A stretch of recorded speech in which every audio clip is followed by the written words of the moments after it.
Welcome back, everybody.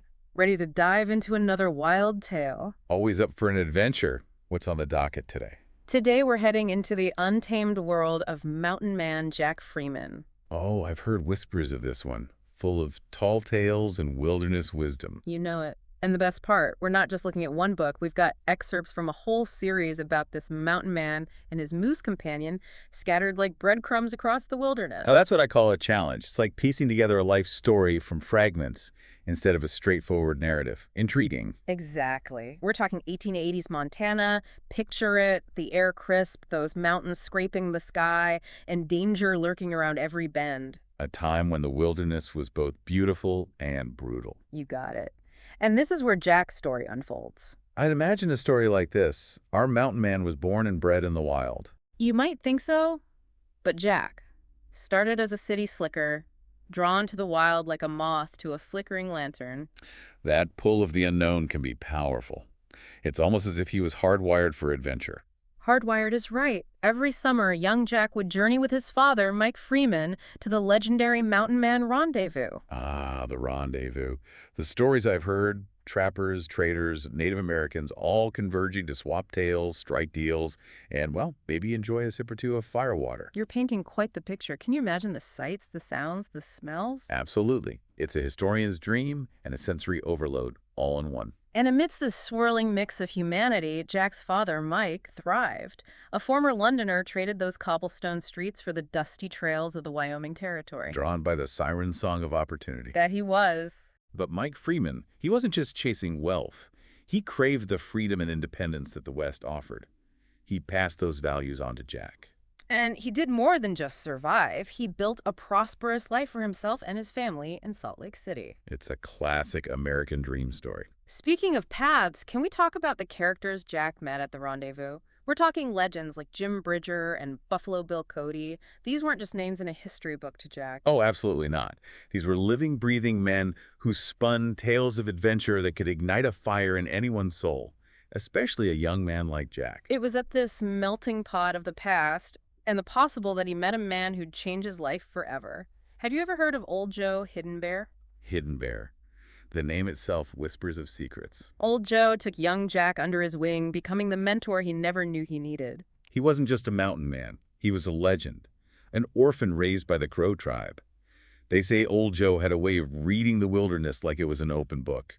He could sense a storm brewing before a single cloud darkened the sky. And let's not forget, his crow name, Hidden Bear, suggests a past marked by both sorrow and resilience. What do you think he was hiding from? And how do you think those experiences shaped his mentorship of Jack? Old Joe, he had this way about him, like he could sense things in the wild. It's like the wilderness was speaking to him and he understood its language. That's a great way to put it. And he shared that with Jack, guided him as they rebuilt Old Joe's dilapidated cabin. I was imagining that. Two figures dwarfed by those towering pines. It wasn't just some weekend project, felling those trees, stripping bark, notching logs with precision, backbreaking work. Absolutely. It's about more than just shelter, though. It's about creating something with your own two hands, establishing roots, a tangible symbol of your connection to the land. And as those cabin walls rose, so did their bond. But then a harsh winter descends, and their story takes a turn. Oh, the wilderness in winter, that's a different beast entirely. Picture this.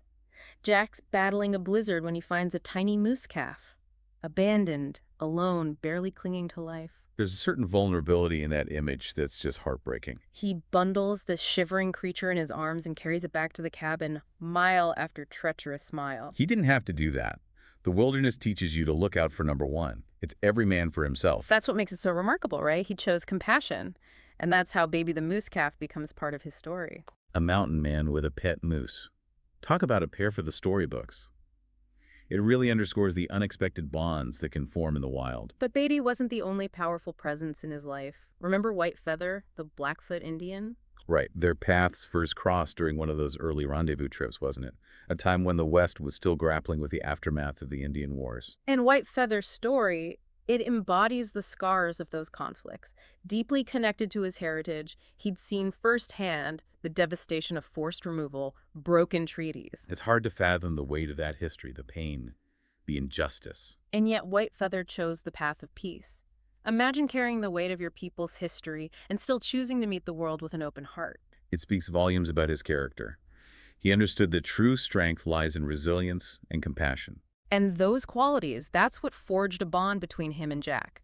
And those three, Jack, Baby the Moose, and White Feather, they became a force of nature. I bet they had some adventures. Navigating those mountain passes, fording raging rivers, their laughter echoing through the valleys. Those weren't just joyrides, though. I'm sure they faced their share of trials. They faced down grizzlies, outsmarted mountain lions, always relying on each other's strengths. But then the roar of progress disrupts their secluded valley. The railroad arrives, and with it, tourists. That familiar tension. Progress versus preserving nature's sanctity. It's a dilemma we still grapple with today. You can't outrun progress, right? It's a fourth of nature itself. But you can adapt. And that's exactly what Jack and Whitefeather did. Driven by their respect for the land, they searched for a new sanctuary. What they found. Let me guess, another saloon with their names on it. Even better, a hidden valley, untouched, pristine. Wow. A true Eden, hidden away. I'm imagining waterfalls like liquid diamonds, meadows bursting with wildflowers, nature's symphony undisturbed. And it's in this pristine wilderness that Whitefeather shares a deeply spiritual practice with Jack, the Sweat Lodge. It's not just a relaxing spa treatment, is it? Not unless your idea of relaxation involves intense heat, deep reflection, and connecting with the Great Spirit. Ah, the Sweat Lodge. A sacred ritual for the Blackfoot people, if I'm not mistaken. A journey of purification and renewal. You're right on the money. And Jack, although hesitant at first, enters this sacred space with Whitefeather. Now talk about trust. Sharing something so personal, so deeply rooted in tradition, that's a testament to their bond. They emerge forever changed, their bond solidified by vulnerability and spiritual awakening. But hold on tight because their story takes another turn, a mysterious one. Deep within that valley, they find a cave. A secret cave. Sounds intriguing. Hidden behind a curtain of moss and shadow. They say curiosity is a powerful compass and it leads them deeper into this mystery. Driven by that thirst for the unknown, just like those old mountain men who inspired Jack in the first place. Exactly. And they illuminate the cave's depths using bacon grease lanterns. Bacon grease. Now that's resourceful. You know it. And their ingenuity pays off. Inside that cave, amidst the stalactites, they find it. A talisman. Not just any old trinket, I'm guessing. This thing pulsated with an energy that practically vibrated in their hands. Carved with mysterious symbols, it becomes a focal point of their journey. A key. A key? To what? To unlocking secrets that have been hidden for generations. Driven to understand its power, Jack and Whitefeather return to the Sweat Lodge, carrying the talisman with them, hoping for guidance. And what they experience, let's just say it surpasses anything they could have imagined. This sounds intense. The heat, the chants, the fragrant herbs. Did it open a doorway to another realm? They received a vision. A visitation. From... Don't keep me in suspense. From beings of pure light and ancient wisdom. Angels. Gabriel and Raoul. Angels. Now that's an unexpected twist, but not entirely out of place considering the spiritual depth we've encountered in their story already. Messengers, guides, a bridge between worlds. And Raoul reveals the truth about the talisman. It's a key to unlock the secrets of a book so ancient, so shrouded in mystery, the Book of Enoch. Can you imagine the responsibility to hold the key to such knowledge? Talk about a life-altering discovery. Jack, the city boy drawn to the wild, now a guardian of secrets that could reshape our understanding of history, spirituality, even reality itself. And that's where our deep dive leaves you, on the edge of an even greater mystery. Will Jack fulfill his destiny? What secrets are hidden within the Book of Enoch? It's all there for you to discover. This was quite the deep dive. From bustling rendezvous to hidden valleys, ancient rituals, and angelic encounters. It really makes you think, doesn't it? It does. I hope this journey into the heart of Jack Freeman's story inspires you to embrace the unexpected, those hidden valleys in your own life, and to listen for the whispers of adventure that call to us all.